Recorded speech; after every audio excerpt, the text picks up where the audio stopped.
कह रहे बताओ, आप बताओ, बताना है या नहीं बताना? ले पूछो ना उनको, आपने क्या किया? क्या किया आपने? जवाब दीजिए, क्या किया? राहुल गांधी को चैलेंज देना चाहता हूं, इन्होंने इस आतंकवादी हमलों के खिलाफ उनकी सरकार ने जो कदम उठाए, यहां खड़े रहकर हिम्मत से बताए देश की जनता को। भाई आतंकवादी मारे गए, आपको इसका भी आनंद नहीं है? साहब इसको बिठाओ जरा। बाटला हाउस के आतंकवादियों के लिए रोना आता है,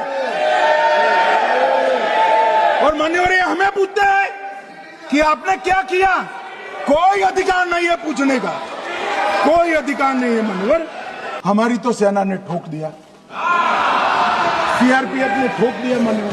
सलमान खुर्शीद जी का वो इंटरव्यू मेरे मोबाइल में रिजर्व कर आया हूं, आप जब भी कहोगे ये पूरे टीवी पर बताने के लिए मैं तैयार हूं।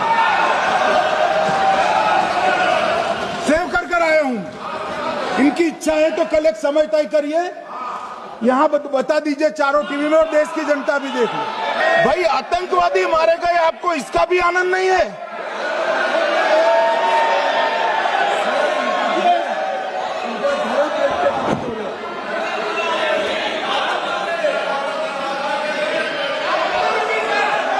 अखिलेश जी बैठ जाइए, मेरा पूरा जवाब सुनिए, आपका सब जवाब आ जाएगा।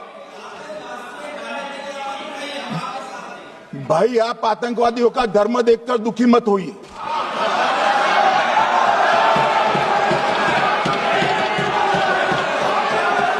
अखिलेश बैठ जाइए यार। आतंकवाद के खिलाफ लड़ाई होती, कभी वो हमला करते हैं, मगर सवाल ये है कि इन्होंने 5 से 11 के बीच में 27 जघन्य हमले किए, 1000 के करीब लोग मारे गए। आपने क्या किया?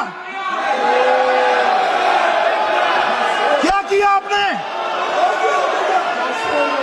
जवाब दीजिए, क्या किया? और मैं राहुल गांधी जी को चैलेंज देना चाहता हूं, इन्होंने इस आतंकवादी हमलों के खिलाफ उनकी सरकार ने जो कदम उठाए, यहां खड़े रहकर हिम्मत से बताए देश की जनता को। कुछ नहीं किया मान्यवर, ये यहां से आतंकवादियों की फोटो पाकिस्तान भेजते रहे, डोजियर भेजते रहे। और मान्यवर ये कहते हैं कि आपके समय में भी हमले हुए, मैं उनको अंतर समझाना चाहता हूं, वो देख नहीं पा रहे। मान्यवर हमारे समय में जो भी आतंकवादी घटना हुई, पाक प्रेरित और कश्मीर सेंट्रिक हुई। देश के हिस्से में 2004 से 2014 से 2025 तक एक भी घटना नहीं हुई है मान्यवर। ये नरेंद्र मोदी सरकार है मान्यवर, और कश्मीर में भी आज स्थिति ऐसी हुई है, उनको पाकिस्तान से आतंकवादी भेजने पड़ते हैं, कश्मीर में आतंकवादी अब हमारे नहीं बनते हैं मान्यवर। और मैं सलमान खुर्शीद जी को भी याद करना चाहता हूं। एक बार मैंने बड़े सवेरे में नाश्ता करता था, टीवी पर उनको रोते हुए देखा, मुझे लगा क्या हुआ, कोई बड़ी घटना हो गई। तो रोते रोते वो श्रीमती सोनिया गांधी के घर से बाहर आए कि बाटला हाउस की घटना देखकर सोनिया जी फूट फूट कर रो पड़ी।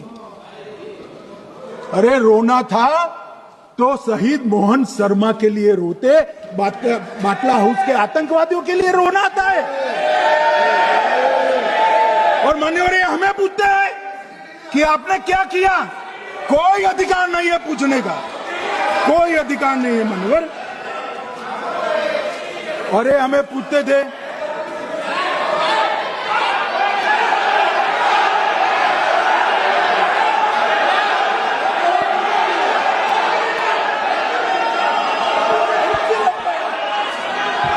मान्यवर अभी 25% बाकी।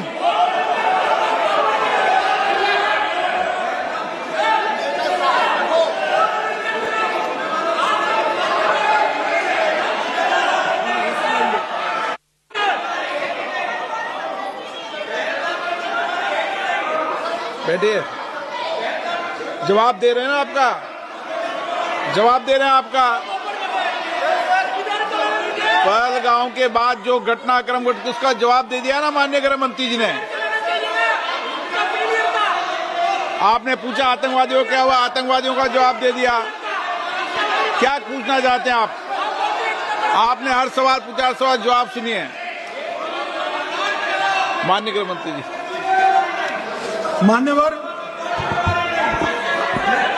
मान्यवर इन लोगों को कल ऐसा था कि ये जो बेसरन के गुनेगार है वो पाकिस्तान भाग गए, तो बड़े आवाज से पूछते थे भाग गए भाग गए भाग गए, गृहमंत्री क्या करता है, जिम्मेदारी ले। हमारी तो सेना ने ठोक दिया, सीआरपीएफ ने ठोक दिया। मान्यवर अब मेरा तो जवाब बनना ना देता है ना वो मांगना बनता है, मगर मैं उनको कुछ पूछना चाहता हूं।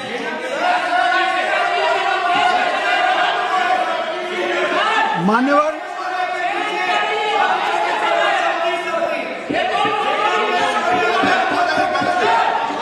प्लीज, मारेगी तो सेना ही ना, सेना अब ऐसे भी मारेगी ना, तो वो भी ये कह रहे हैं सेना और सीआईएसएफ ने मारा।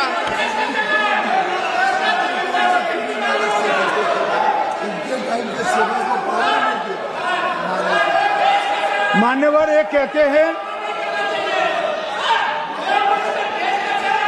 साहब इसको बिठाओ जरा।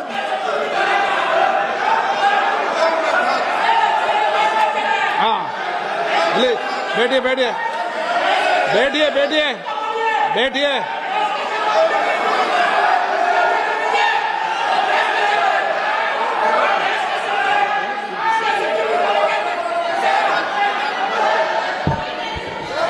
सबको मान्यवर ये लोग मुद्दा उठाना चाहते हैं तो जरूर उठाए। मैं आज सुबह ही सलमान खुर्शीद जी का वो इंटरव्यू मेरे मोबाइल में रिजर्व कर आया हूं। आप जब भी कहोगे ये पूरे टीवी पर बताने के लिए मैं तैयार सेव कर आया हूं। इनकी इच्छा है तो कल एक समय तय करिए, यहां बता दीजिए चारों टीवी में, और देश की जनता भी देख लो।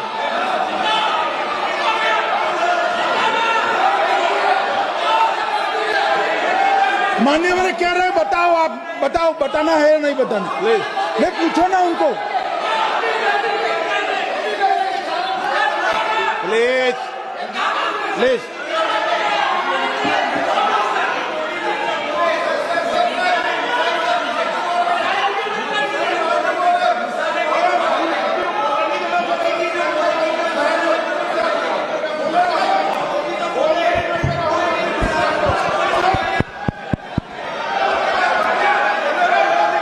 बिट्टू बैठ जा।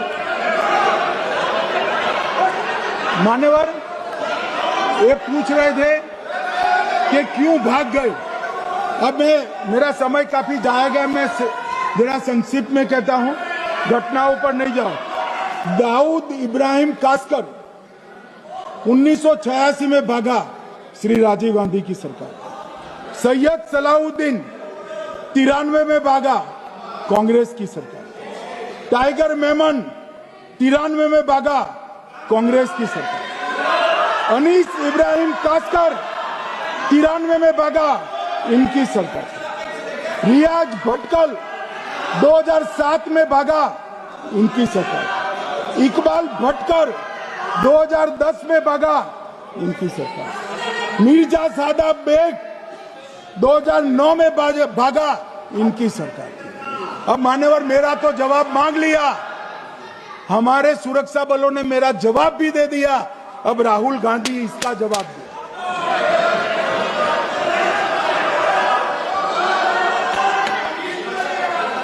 मान्यवर अब मैं कश्मीर के विषय में मैं बात करना चाहता हूं। कल कहते थे कि गृह मंत्री ने भाषण किया था कि 370 की कलम जाएगी तो आतंकवाद कम हो जाएगा। क्या हो? मान्यवर मेरा हिसाब देना बनता है। हम भारतीय जनता पार्टी के कार्यकर्ता हैं, ये नरेंद्र मोदी जी की सरकार है, हम जवाबदेह होते हैं। जनता के प्रति, संसद के प्रति और देश के हितों के प्रति मैं आज देश की जनता के सामने 2004 से 14 और 2015 से 25 10-10 साल का लेखा जोखा रखना चाहता हूं। 2004 से 14 में अखंड सोनिया मनमोहन की सरकार थी 10 साल तक, और 15 से 25 अखंड रूप से नरेंद्र मोदी जी की सरकार। कश्मीर में टेरर इंसिडेंट 7,217 हुए थे 2004 से 14 में। 70% की कमी के साथ 2150 हो गए 1525। नागरिकों की मृत्यु 2004 से 14 में 1770 हुई, 2015 से 25 में कम होकर 357 हो गई, 80%। सिक्योरिटी फोर्सेस की मृत्यु 1060 हो गई उस वक्त, और हमारे समय में 542 हुई, और टेररिस्टों की मृत्यु में 123% की वृद्धि हुई। ये हमें पूछ रहे हैं क्या हुआ? आंकड़े से भाग नहीं सकते भाई, आंकड़े से भाग नहीं सकते। और अब मैं कहता हूं कि धारा 370 ने कश्मीर में आतंकवादी इकोसिस्टम को नष्ट कर दिया है, जिस धारा 370 को आपने इतने साल तक बचा दिया। हमने जीरो टेरर प्लान बनाया है, एरिया डोमिनेशन प्लान बनाया है, मल्टी लेवल डिप्लॉयमेंट किया है, सुरक्षा जेलें बनाई हैं, 98% ट्रायल अब वीडियो पर हो रहे हैं। हमने संचार साधन बसाए हैं और 702 फोन विक्रेता जेल में डाले, 2667 सिम कार्ड बन गए। हमने, एक जमाना था साहब 10-10 हजार लोगों के जनाजे निकलते थे, पूरे देश ने घटनाएं देखी होगी, बुरहान वानी मर गए, फला मर गए, ढिका मर गए, 10-10 हजार।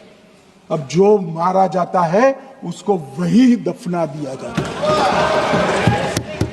किसी भी आतंकवादी को उसका महिमा मंडन करने के लिए जनाजे की इजाजत नरेंद्र मोदी के शासन में नहीं। मान्यवर, आतंकवादियों के सगे वाले और समर्थक चुन चुन कर हमने नौकरियों से निकाले, पासपोर्ट रद्द कर दिए हैं, गवर्नमेंट कॉन्ट्रैक्ट रद्द कर दिए हैं। 75 से ज्यादा आतंकी समर्थकों को कोर्ट से ऑर्डर लेकर सरकार से बर्खास्त कर दिया गया है। बार काउंसिल उनके समर्थकों से भरी थी, सस्पेंड कर नया लोकप्रिय चुनाव हमने कराया है।